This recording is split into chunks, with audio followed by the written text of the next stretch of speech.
Ángel Modús? Osondo. Muy bien. José Mari, quería hablar contigo un poco del... Sé que Chalaparta estáis en el 30 aniversario de la editorial, o a punto de entrar en la celebración, que nos contases un poco, bueno, cómo vives tú este aniversario y un poco qué tenéis pensado para celebrarlo. 30 años, cumplir 30 años de cualquier cosa es mucho para todo, ¿no?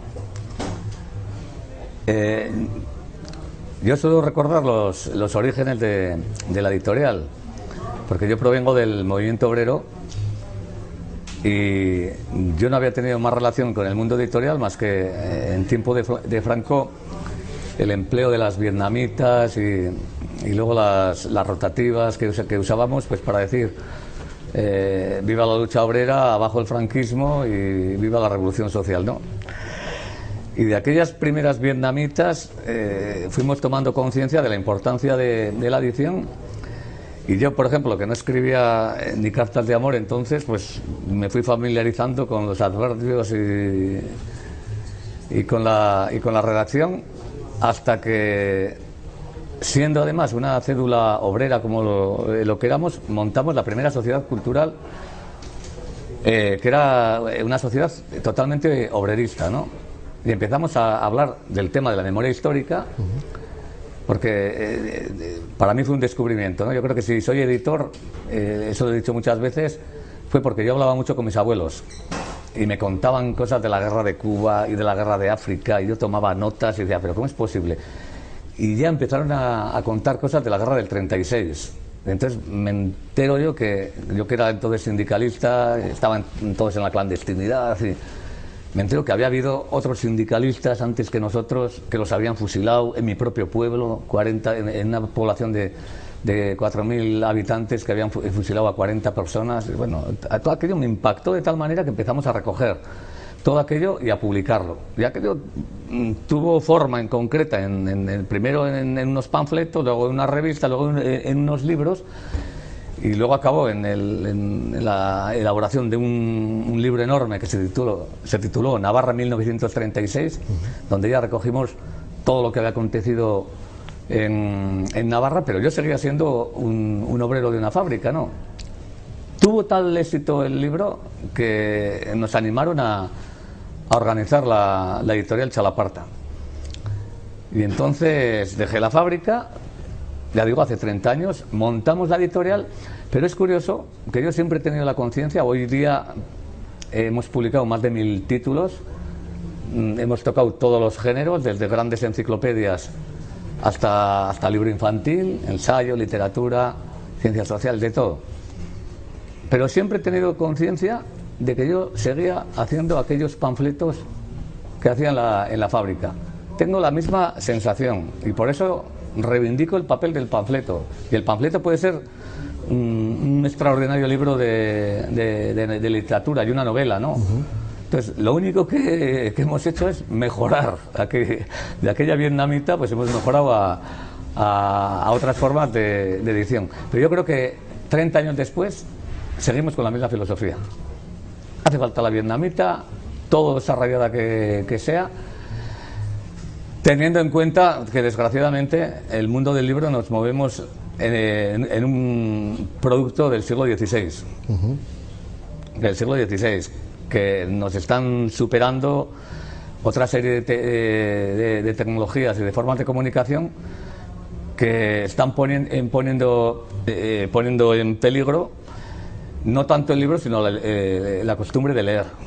Eso sería para largo. Pero en resumen, la filosofía nuestra es el seguir reivindicando el libro como un instrumento de lucha, y dos, el segundo carril que tiene la editorial es el tema de la memoria histórica. Nosotros nacimos precisamente recogiendo el testigo que nos dieron nuestros abuelos y antepasados, y hoy seguimos en el mismo compromiso. Igualmente, Chalaparta, aparte del contenido de los libros, es un modelo de funcionamiento con un respaldo popular ¿no? Que es una editorial respaldada con una comunidad de gente a la vez que queréis compartir unos contenidos que os parecen interesantes, pues también digamos esta comunidad os pedía, ¿no?, que publicarais, sí, que llevarais autores de otros países, de otras naciones, que podían compartir las luchas y en este caso vuestro pueblo aprender de sus luchas, ¿no? O sea, tenéis publicado pues mucha gente de África, Indonesia. O sea, ¿cómo es esta voluntad de traer este tipo de autores? Es que cuando la editorial Chalaparta sale, ya del mercado estaban desapareciendo prácticamente todas las editoriales de izquierda que habían florecido en los últimos años del franquismo y los primeros años de la transición. La transición lo que consiguió es el que determinado tipo de temas y demás se fueran orillando. Mira, por ejemplo, yo recuerdo que cuando nosotros salimos ya no había ediciones del Che Guevara en las librerías.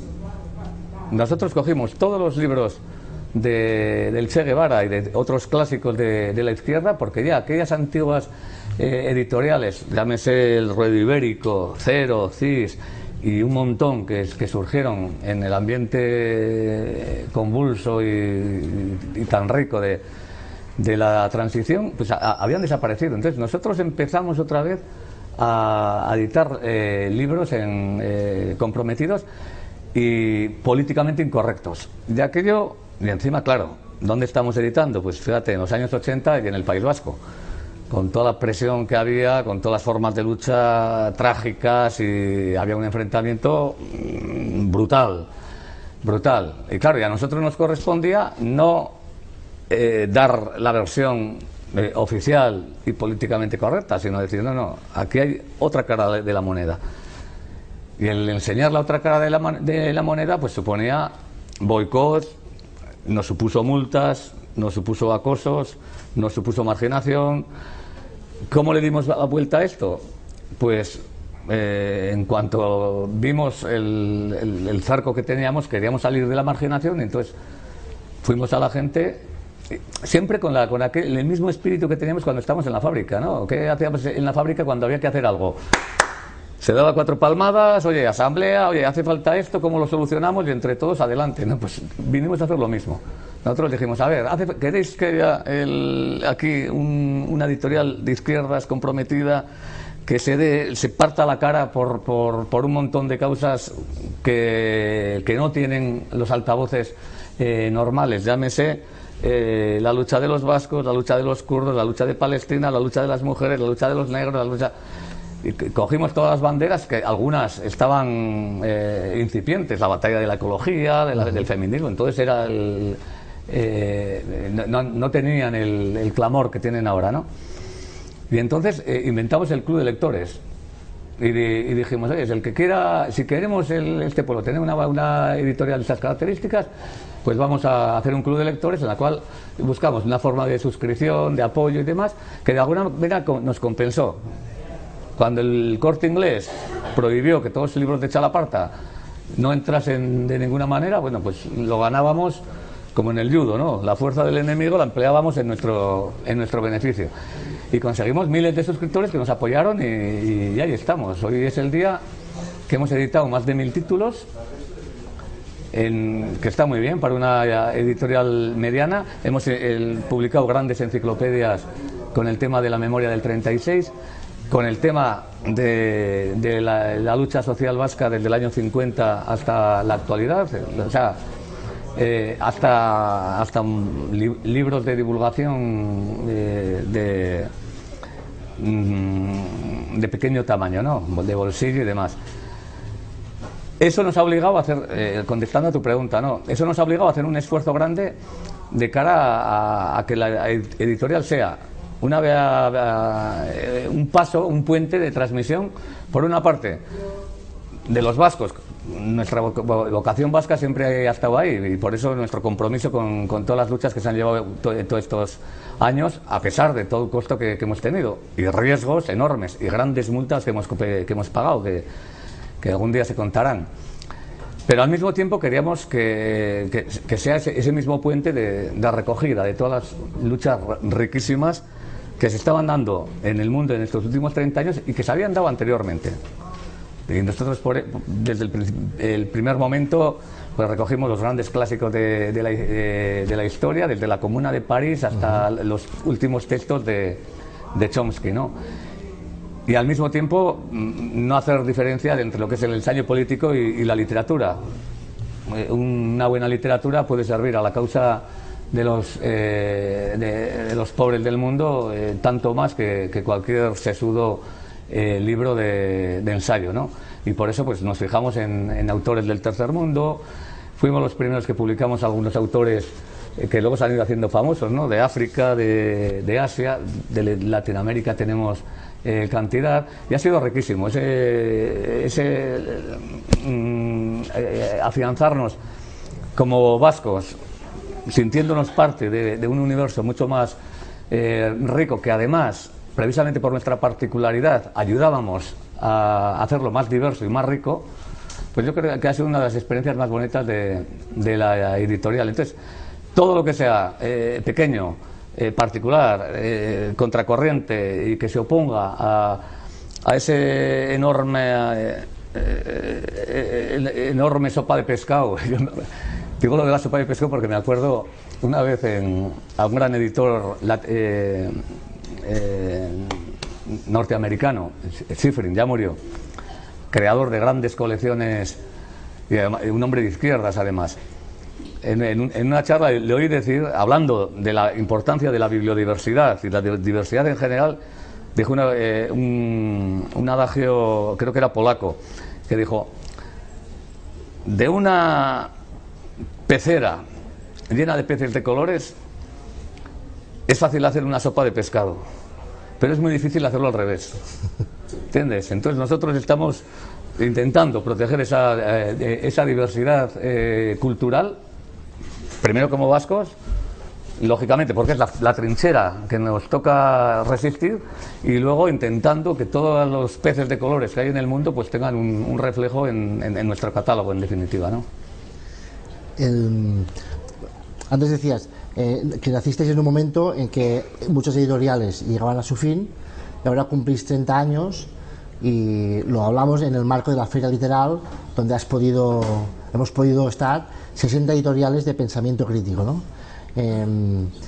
Yo digamos que empecé mi activismo político en los 90, y realmente eso era un desierto, ¿no? Y los pocos libros que habían, entre ellos había los de Chalaparta. ¿Tú crees que al menos el panorama bibliodiverso, dejando de lado la crisis de la lectura, ¿no? Pero que estamos mejor, estamos peor, estamos en un buen momento de oportunidades? Muestras como esta feria nos sitúan mejor. ¿Cómo lo ves? ¿Lanzarías un mensaje más optimista, pesimista?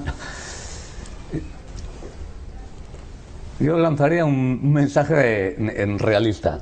El libro es un instrumento del siglo XVI, insisto. El libro ha tenido una importancia bestial desde que se inventa, como transmisor de ideas, de ideologías, de pensamientos. Ha habido libros que han hecho revoluciones, ¿no? Nos han dejado ahí. Nos dejan en el papel, en el producto más caro, porque es caro comprar un libro. Es mucho más fácil echarte en el sofá y tienes 52 canales, es cómodo porque te entra por las orejas, y si no cambias y ves una buena película, y a veces te engañan porque de repente ves Novecento y te parece que entre Novecento y la batalla de Argel pues te meten años de basura. Nos dejan exclusivamente un medio de comunicación que tenía que ser válido si lo pudiéramos defender con todas las armas posteriores que la técnica y el avance de la humanidad ha creado. Por ejemplo, la radio, por ejemplo, la televisión. Y el libro podría ser un buen instrumento si además los que tenemos estas editoriales, los de Literal y demás, tuviéramos acceso a emisoras. Qué desgracia, ¿qué país vivimos? ¿En qué países vivimos? En Cataluña, en Euskal Herria y en España, en que no hay una sola gran emisora de izquierdas.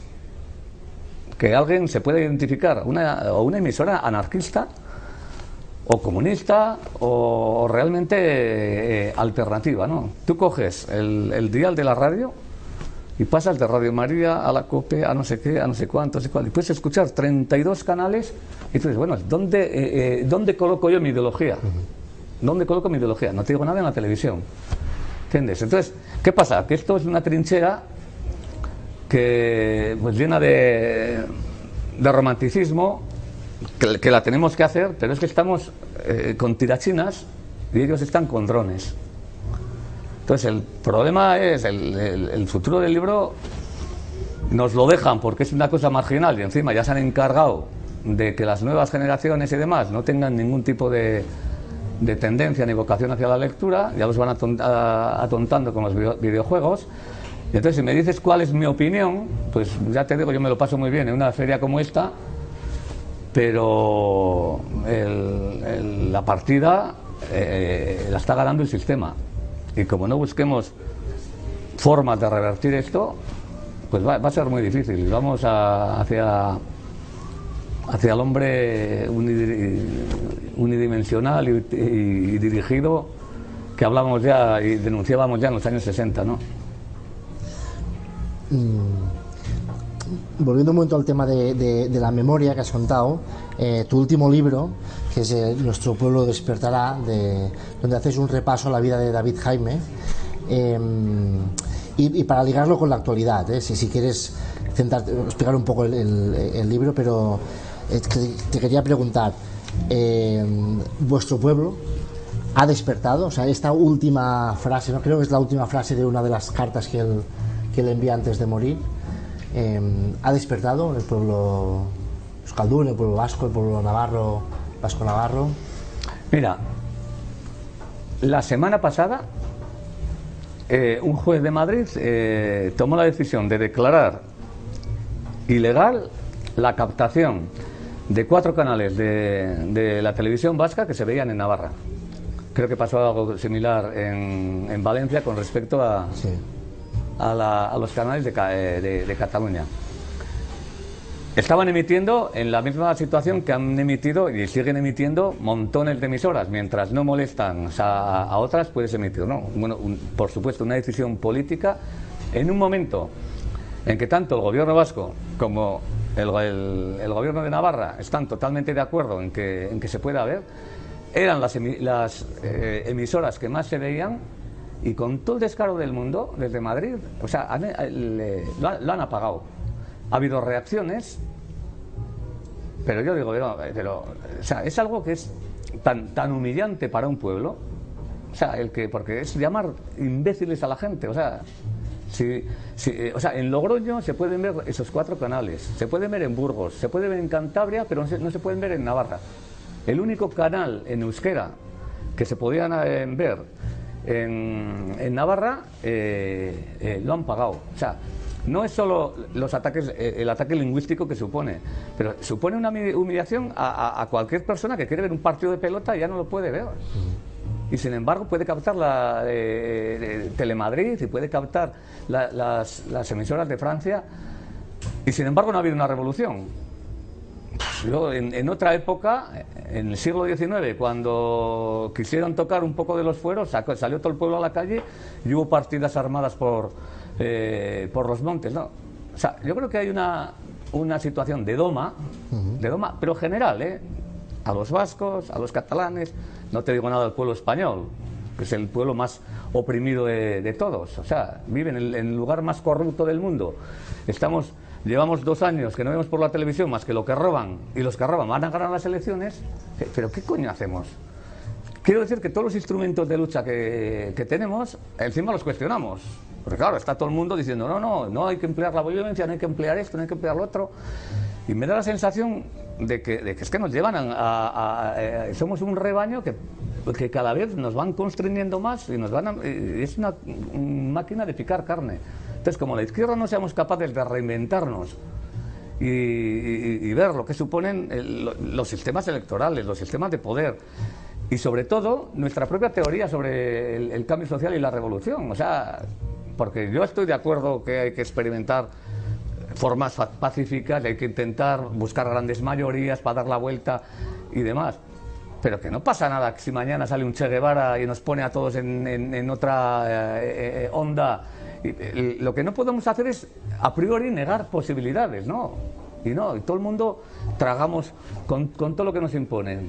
Pagamos nuestros impuestos, respetamos todas las normas habidas y por haber, y entran incluso concejales en los ayuntamientos y tienen yo hablo con ellos y no tienen el espíritu transgresor, porque yo también fui concejal en los años 80, y no tienen el espíritu transgresor que teníamos nosotros. Y ahora te dicen, no, es que esto lo prohíbe la ley de protección de datos. La ley de protección de datos. Pero si tienen ellos todos nuestros datos, todos los bancos, Iberdrola, la policía, todo, y un concejal de izquierda revolucionaria, pero un concejal de Bildu, por ponerte un ejemplo, te dice, no, es que la ley de protección de datos, pues sáltatela. Pero sáltatela. Entonces, llega un momento en que nos van constreñiendo y hacemos como verdades democráticas y válidas para andar en nuestra gestión municipal, sindical y demás, las normas que nos ha puesto el sistema. Y eso es lo que hay que romper por encima de todo. O sea, si esto no sirve, la feria de Litera no sirve para alimentar no solo el espíritu crítico, sino el espíritu transgresor. Tenemos que cargarnos como sea este puto sistema, o por lo menos intentarlo y morir con la sensación de que, bueno, mira, no lo hemos conseguido, pero lo hemos intentado, ¿no? Y transmitir ese orgullo de lucha. Ya encontrar a nuestros hijos o nuestros nietos modelos de darle la vuelta al sistema. Pero la mayor responsabilidad que tenemos es el transmitir ese sentido, la memoria histórica, por una parte, y el espíritu transgresor, y perder el respeto absoluto a todo lo instituido. Esto es falso. Tenemos la desgracia que hemos editado miles de libros. Yo veo aquí viejos editores, viejos amigos y demás, y yo para provocarles les digo, ¿qué hemos hecho? Editar, y vamos a dejar un mundo mucho peor todavía que el que hemos conocido. Y les digo, para provocar, por supuesto, les digo, si en vez de haber hecho libros hubiéramos hecho armas, cócteles molotov y demás, ¿tú crees que hubiéramos dejado un mundo peor? Pues yo creo que no.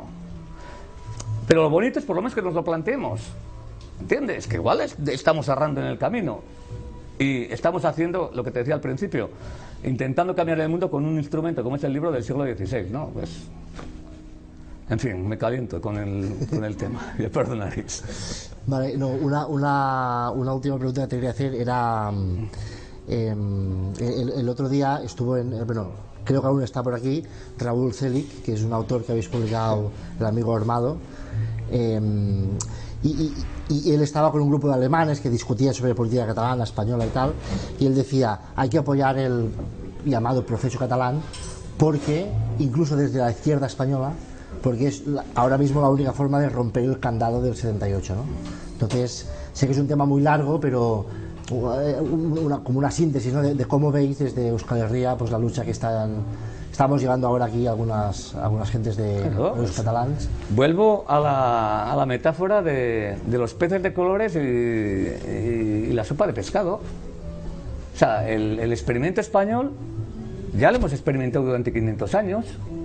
No hicieron una correcta ilustración, no hicieron una revolución burguesa, o sea, han dominado los reyes, los militares, la aristocracia, o sea, los dos intentos renovadores que ha habido, las dos repúblicas las han ahogado en sangre, siguen triunfando los corruptos.